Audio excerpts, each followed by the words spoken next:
Hey guys, thank you so much for coming out and checking out another video. This is Mimigully bringing you a new series. We're going to be doing product analysis. So for the first video, I wanted to do a set that I personally really love, and that's Battles of Legend Terminal Revenge. I have a big history when it comes to the Hidden Arsenal sets. My very first deck was Steel Swarms, and then eventually I upgraded to Evil Swarms once I started learning the game and realizing how busted Ophion is, especially in Dragon Ruler format. But we just had a national qualifiers for Yu-Gi-Oh! Drop in Austin, Texas a few days ago. And a few cards actually featured on the big screen, which gave new strategies and new life to the game. And so I wanted to pull this set up and go over it with you guys so you can see where to maybe get these cards, if it's worth buying a box, is it worth buying singles from this set. Overall, why do we like this set? So first of all, I just want to show the meme card. This is like a one-time thing I'm sure Konami's going to do. But there's only one printing of this card, and it only comes in quarter century secret rare. Looks like starting off is $500. It's a meme card. Now I will say with the release of the new Blue Eye Structure decks,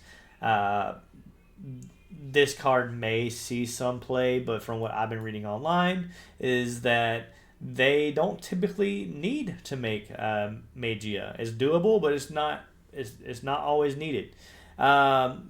So one of the first cards I want to actually discuss is Phantom of Yubel.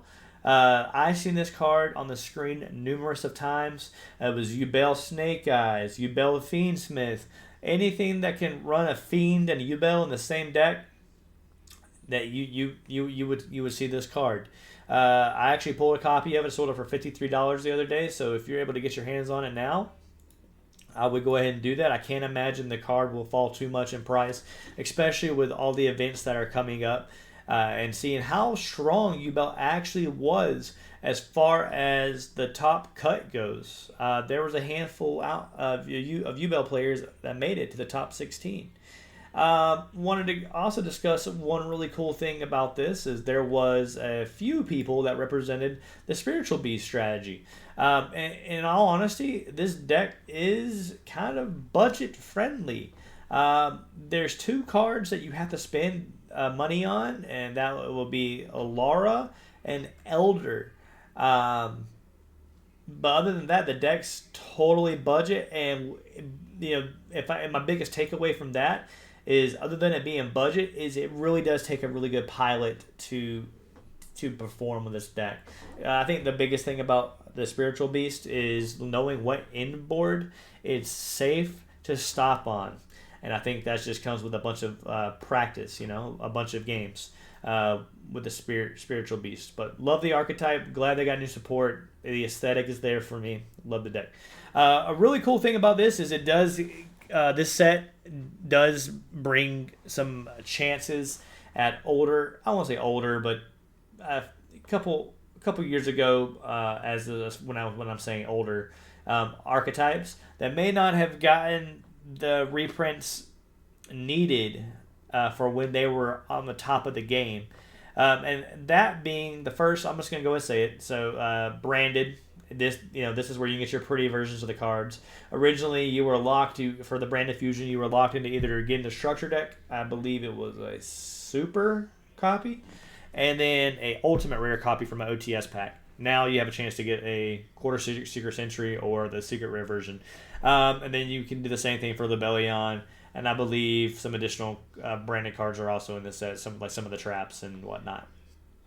A really cool card that I did see make a debut on the big screen. I only see one person play this, but it was Snatch Steal. I'm fairly certain, if I remember correctly, they ended up winning the game. They used this.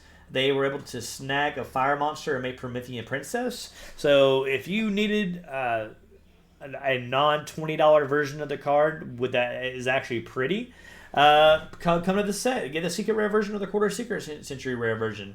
I remember whenever this card does come off the ban list, or did come off the ban list, commons were going for like $23 a copy. So And I'm glad they actually did justice and reprinted this. Speaking of the older archetypes, not that old, like I said, but it was harder to get a hold of at the time when they were on top. Is the sprites. Rank twos are having trouble right now. Things are kind of stepping on them, squishing them like bugs.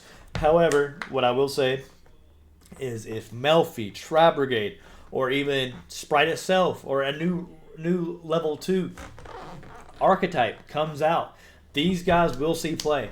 So this is your chance to get a cheap core for Sprite. I believe blue is only $3, and I can tell you that I've sold dozens of Sprite blues for $40 to $50 a copy. Back when the only way to pull it was from PO, was it Power of the Elements? So get your copies now. Get your core now for Sprites. People were happy about this. Diviner the Herald, come get your easy copy. I think it's an ultra rare in this set. Also, if you wanted it to be flashy, get the Quarter Secret Century rares. Something I'm personally excited for is the Ice Barriers getting new support. Again, like I told you guys, I was a big Hidden Arsenal person. I love the Ice Barriers, but I knew even as a new player that they didn't do too much. They were too slow.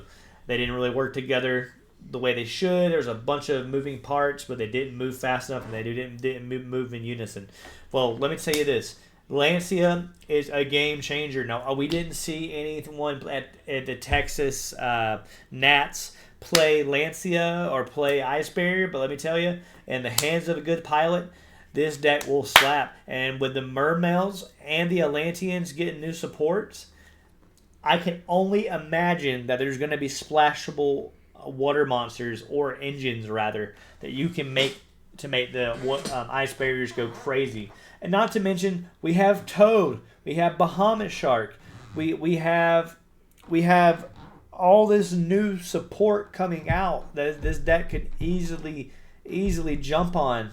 And this card right here, I mean, is so busted. You know, once per chain, if your opponent special summons a monster or monsters, except during the damage step, you can special summon one Ice Barrier monster from your hand, deck, extra deck, or graveyard. Then you can change one attack position monster your opponent controls to defense position. You can only use this effect of Lancia Ancestral Dragon of the Ice Mountain twice per turn, guys. Twice per turn. I don't care if the effect is bad. If you can do it twice per turn, it makes up for it.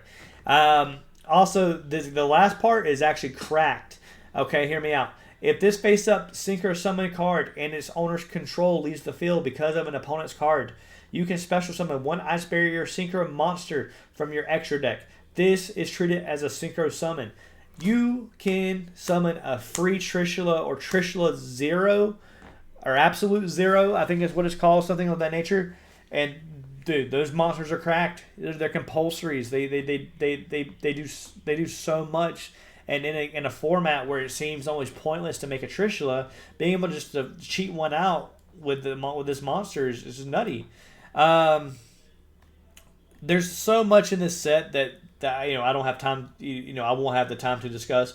But a few things, whenever you're playing the Sarcophagus deck, you got the Archfiend's Advent in here. I think you played 3 copies of that in that deck, so you can get a cheap copy. Or honestly, if you're willing to shell out $60, you can get the Quarter Secret Century Rare playset.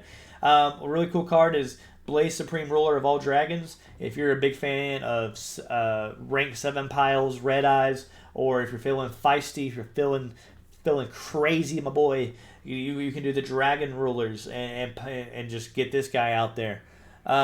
There's just so much to talk about in this set, and I think that with the way that Konami has been pumping out product, we just didn't have the time to appreciate it. Everyone jumped on info as soon as it dropped because of the Fiendsmith stuff. But this set is honestly amazing. If you see it at your local Walmart or your Target, please pick up some packs. You never know what you could pull.